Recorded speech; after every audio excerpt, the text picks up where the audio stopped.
welcome to Parent Town TV. We're so excited to have with us today one of the most beloved actresses in Philippine showbiz. She's been in the industry since the 90s. Please welcome Angelu De Leon-Rivera. Hi.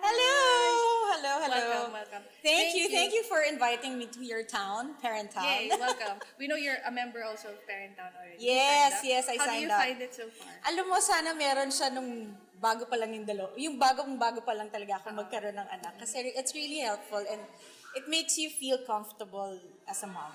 So, parang maswerte yung generation talaga ngayon. So, thank you for the app. Talagang magaling yung Yeah, ever since we started this live stream, a lot of questions have been coming in. They're really excited because most of them I saw are TGIS fans. Yes, thank you. Solid 90s. Yes, mabuhay ang batang 90s. So now, let's jump right into our Q&A. For our first question, it's from RC Reyes. She wants to know, how would you react po if you saw your teen crying because of her boyfriend? In case she's dating already. Oh my gosh! Thank you, Lord, hindi pa naman. Pero if and when, siguro ako muna yung I'll step back a bit and assess my feelings before I can talk to her. Kasi mostly sa akin, I don't wanna jump into yung problem kagad tapos wala ka rin naman palang solution. Yung parang yung emotions niya, dadagdagan mo lang ng emotions mo. And it's basically useless. Parang gano'n. So for me, siguro, I'll step aside, parang breathe in, breathe out din ako. Kasi of course, wala namang parents siguro gustong makita umiiyak yung mga anak. Wala ho talaga. Kahit na inevitable siya. Pero, then siguro, I'd let her grieve. I'd let her do the talking first and everything. To learn. Yeah, to learn. Kasi sabi ko nga, iba yung kailangan natin ma-differentiate yung sympathy at saka yung empathy, di ba? Kasi minsan ganun lang tayo, hindi, okay lang yan. Magkakaroon ka pa naman ng iba, charot. Pero when that's no mother would ever say that, di ba? No, pero it's more of, kailangan makuha mo muna sa kanya yung lahat ng gusto niyang sabihin before you can actually give your own opinion or kung ano man yung sa tingin mong advice na pwede mong ibigay sa kanya. Hayaan mo muna siya yung magsalita. Hayaan mo muna siya yung umiyak. You just really become a mother. Yung grieving daughter, talagang yun muna. Diba? And then, when everything's settled, then you can be able to give your good advice. Diba? Na, it's not the end of the world. And at the end of the day, you have to assess na and please always tell the children, it's not their fault. Kasi yun naman normally yung, I've been through it and I thought it was always my fault, di ba?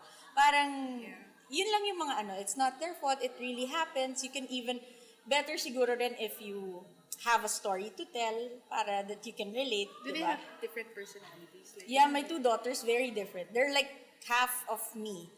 My quiet side and my not so quiet side. Who's quiet?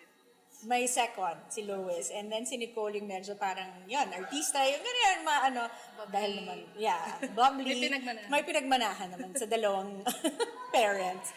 Pero hindi ko pa yun na-experience. I mean, praise God. Hindi ko pa siya na-experience. Pero I guess yun yung gagawin ko. Kasi parang because I've been through it, I think meron na akong do's and don'ts, di ba? You don't want to be what didn't help when it was your time na ganun ka. So, for our next question, it comes from Shell Bundalian. Hi, Shell. Shell. She says her twin daughter is quite difficult when being asked to do household chores. Unlike when she was smaller. You can relate. How should we handle her? Consistency. Feeling ko, consistency. Parang, kasi sometimes, yung chores, especially sa Filipinos, kasi, ang ingay namin. Kasi minsan kasi sa Pinoy, di ba, sanay tayo ng may help, may yaya, may mga kasambahay, ganyan. But I guess you have to be consistent. You have to be, yung hindi magbabago, yung hindi pwedeng ngayon, okay lang na hindi na gawin, tapos bukas, pipilitin mo siyang gawin. I think that's the key to that. And then, reward system. Minsan kasi on and off ako sa reward system kasi sometimes parang you wanna say na hindi naman lahat may reward, eh, di ba? Parang it's your responsibility. And at the end of the day, ang best example is ikaw. Dapat ginagawa mo rin. Hindi naman pwedeng, ikaw, turo ka lang ng turo sa health, ganyan sa mga, tapos, pero sila pipilitin mong mag-household chores. So, example pa rin, but best is talagang to follow the example of the parents. Okay. So, for our next question, medyo controversial. Oh. It's from Alan Capili. He wants to know, paano mo kakausapin ang teenager mo kapag nahuli mo silang naninitin? Oh Anong magandang way ng pagdiscipline sa kanila? Thank you, Miss Angela. Oh, thank you rin. Ang hirap ng tanong mo naman, kaya ka nag-thank you. Hindi. Thank you in advance. Oo. Alam mo, hindi ko alam yung unang reaction ko, for sure, may inis ako. Especially kung nahuli, which is, for sure, hindi yun yung first time. Diba? Yun yung mga gusto mong malaman. Pero, for me kasi, I've been through that. I used to smoke and, praise God na natanggal yun sa akin. But, there's always a root kung bakit lumalabas itong mga ganito, yung vices, then, I'll get disappointed. Of course, I'll get mad. Alam yun ng mga anak ko. I'm very open and sa kanila kasi with what I feel. If I'm mad, I'm mad. Pero hindi, yung akin kasi hindi ako nagagalit sa tao. Nagagalit ako dun sa action. What year are they naman? One's 12 and then one's 10. Yan. So, yung isa ko naman 4 years old. So, yan ang wala pa namang masyadong problema. Twins. So, yun. So, parang, I guess, it's alright to get mad. It's alright to get mad, but and then I guess I'll even go to details. When did you start? What good does ano ba yung nafe-feel mong okay, pag ganyan. Pero, for me, I would encourage still na itigil, di ba? Kasi, for anything, meron pa mga nagsasabi niyan, wala naman kasi sa Bible na sinabing masama mag-yosi. Wala nga siya sa Bible kung titingnan mo. Pero, when you think about it, kasi mga tanong na ipapasok sa mga anak ko is, 1, nakakabuti ba siya sa'yo? 2, nakakaputi ba siya ng ngipin? 3, nakakabango ba siya ng, bigyan mo ako ng magandang rason ng benefits ng smoking. And then maybe I will tell you. Kasi like for me, parang napagdaanan ko rin yun eh. Pero it's just because I wanted to hide something, because I wanted to look cool, because I wanted, it's a front more than anything. So yun yung kailangan mong malaman kung when did it start? Ano yung root nung vice na yun. Okay. So, I'm sure Alan found that very useful. Yes. So, next question is from Imelda Pinero. Hi, Angelu. I'm glad you are in Tarrytown. I'm just curious, how did you manage your time, lalo na when it comes to work and sa pag-aalaga sa family? Alam mo, guilty ako dyan kasi especially with my first 2 daughters.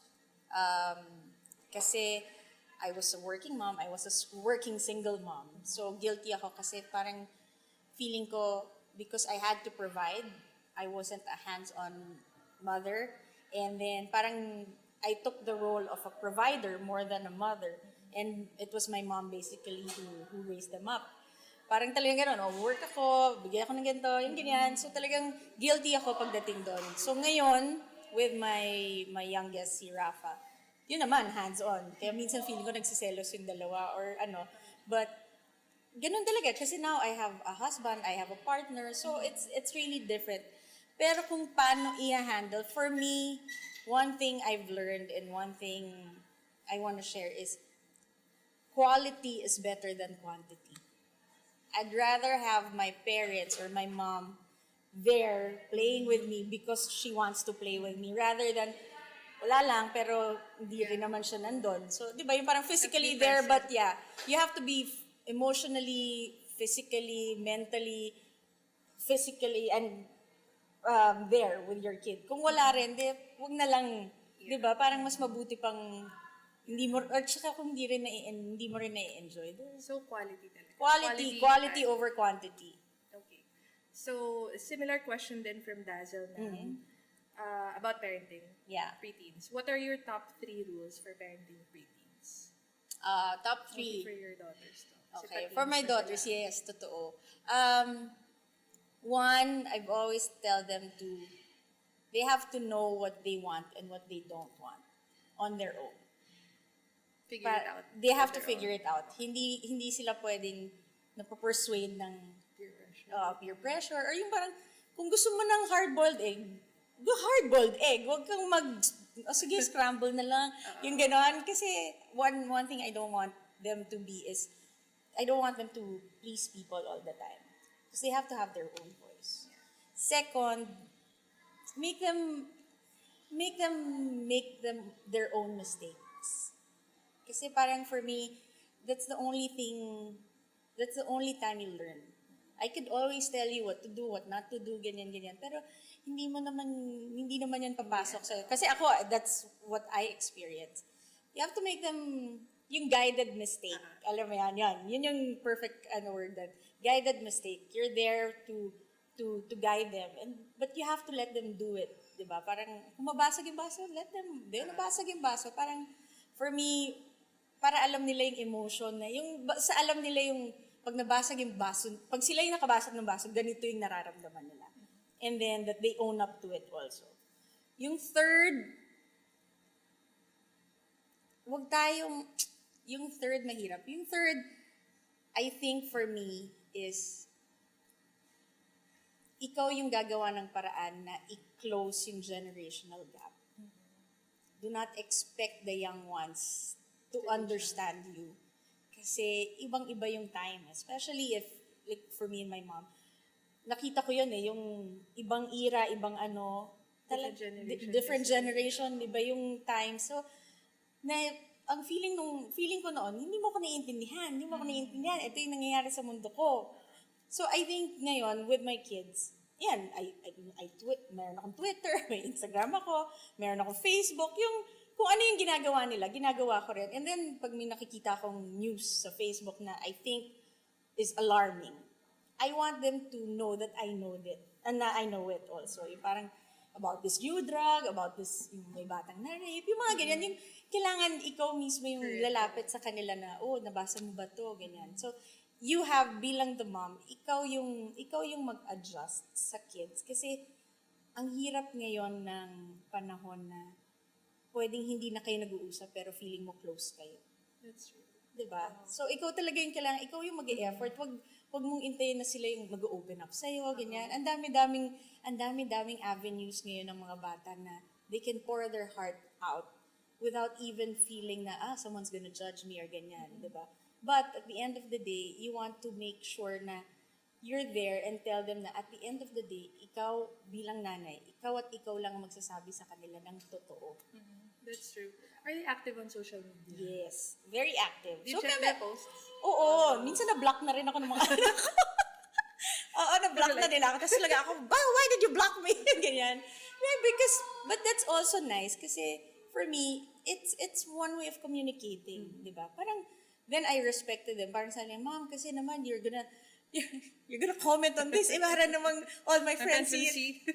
Sabi ko, okay, then sorry. Sabi ko, next time, PM na lang kita. Or i-DM na lang kita. Pero, gano'n. Or, minsan, I even tell them na, hey, your post, meron mga foul languages. I know it's the content you're after, but I will tell them na. Sabi ko, medyo hindi maganda yung Sabi ko, it's not because rin na I want the people to see them as, mababait na bata or whatever. Pero it's more of like, syempre yung kailangan ng respect. Kasi kung ano yung pinapalabas mo din, di ba, sa kanila, kung anong pinapalabas nila sa social media, at the end of the day, it reflects them. Even as much as they think they want to hide from social media and, another identity when you face the computer, but it's the same din. It's interesting what you said about bad language kasi may nakita akong question from Joanna Denise. How do you prevent your team from saying bad words even though it's sort of a joke? I really tell them. Tell them na walang pa-joke. Walang pa-joke. At saka sinasabi ko sa kanila, masakit sa tenga. Ang pangit pakinggan. Sabi ko, and I would always tell them, kaya ka nakakapagsabi ng ganyan. Out of the abundance of the heart, the mouth speaks. Ika nga, sabi nga sa Bible. So, yun yung sinasabi ko sa kanila. So, kung meron kang galit, you have to deal with it. You have to always self-check yourself. Kasi sabi ko nga sa kanila, I cannot be there 24/7. Ito yung mga ito yung top one, hindi siya, pero prayer ko siya lagi, sinasabi ko sa kanila na, I will never be there all the time, 24/7. In truth, sabi ko sa kanila, pinaubaya ko na kayo kay Lord. I really gave them to the Lord kasi And sabi ko, to know what's right. yes, and I always pray na every night, sinasabi ko lang, Lord, ikaw yung mag-guide sa kanila. Ikaw yung, you give them the direction they need. You give them, kasi parang, at the end of the day, mas gusto kong mas may takot sila kay Lord kaysa may takot sila sa akin. Kasi at least, kahit wala ako doon, takot silang gawin yung... God is watching all the time. Yes, God is watching. Ganyan. Pero yun, parang for me, kung yung sa foul words, you just tell them. Kasi, hindi rin maganda. It's a reflection of you. That's true. Diba? Kahit sabi mong cool siya or ganyan, hindi. It's a reflection of who you are. Okay. Medyo similar naman about disciplining your kids. Question ni Sarah Carvajal. Oh! Hi, Angelu. Just want to Parang know... kilala ka to. Baka really. Hi, Angelu. Just want to know how can I keep my kids from keeping secrets from me? How can I balance disciplining them without making them feel free to tell me anything without judgment? So mahirap balance yun. of discipline Mahirap yun. and being BFFs. Yes, mahirap yun. Kasi, mahirap yun as a parent na you want to be best friends and then be a mother at the same time. Parang, your top priority is to be a mother. Okay. And then, if they keep secrets, wala tayong magagawa. Wala talaga tayong magagawa. They will keep secrets. And you have to respect them for that. But, one thing is, ako kasi pag meron akong nararamdamang may tinatago sila sa akin, ito talaga proven and tested. And alam na nila to. Kaya hindi na I'm sila... sure moms are dying to know the answer to this. Oo, tinatanong ko si Lord.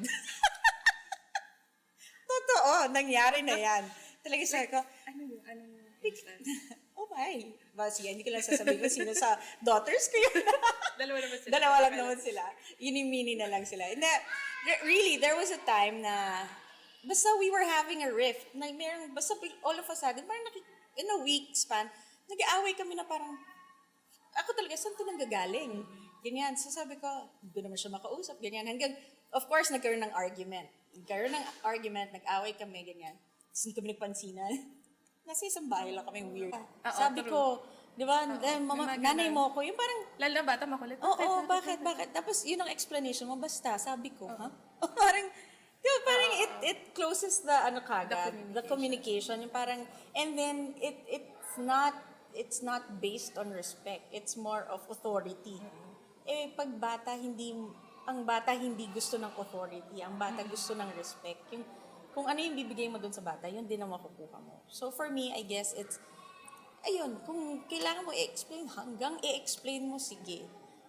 Kasi at the end of the day, you have to be who you want your kids to be. And also, you can get to know them more than if you open up. Yeah. So, thank you for answering the questions. But before we let you go, we want to play a quick game. game. Yay, sige, para fun. Have you ever played Never Have I Ever? No. Okay. So how you it are my goes- first Okay, parent town. yay! First on Parent Town ever. Okay. So how it goes is, I'm gonna throw out a statement. Okay. If you've ever done it, you just have to hold up the sign. Yup, done that. Pag never. Been there, never. been that, ganon. Super quick lang siya. Okay. Okay. Let me know when you're ready. Okay. Never have I ever stalked my kids' social media accounts. Done that. Okay. Several times. Several times. I've been blocked. That's why you were blocked. I've been blocked. Okay. And unblocked. And then blocked again. I So now never learned. After this, you'll be blocked again. I know. Okay. Never have I ever checked their phones without their knowing. Have I? Never. She's here. Hello. Never. Okay. So, never. Bukod sa kahit na alam ko yung password nila. Hindi. Kasi parang, yun, I guess that's my boundary of respect. Because I don't want them, eto, mga parents, kasi ito nangyari sa akin, yung hindi mo naman talaga ginawa, pero pag sinabi sa'yo ng nanay mo, ginawa mo na. Parang gano'n. So, I don't want that. I don't want that with my kids. Kasi yung thinking ko na, hindi ko pa naman ginagawa. Gawin ko na. Yung parang, because galit ka na naman sa akin. Di ba? Parang, sige, gawin ko na nga rin. So, I don't want my kids to go through that. So, I don't do that to them. Okay. So, next, never have I ever lied about my age. Ay, Never. I'm so proud. I'm 37. Yay, proud. Doesn't look it. Shut up. Di halata. Mukha kang 39. TGIS pa rin ako. Okay. Next one. Never have I ever spanked my kids. Oh. So what was that? Like, how old were they? Like, Bata. Bata pa naman. May mga times yung pag nanggigil ka, gusto mo, kahit matanda na, but I don't. Nung bata. Because, at saka, one time lang. Okay. So last one. Okay.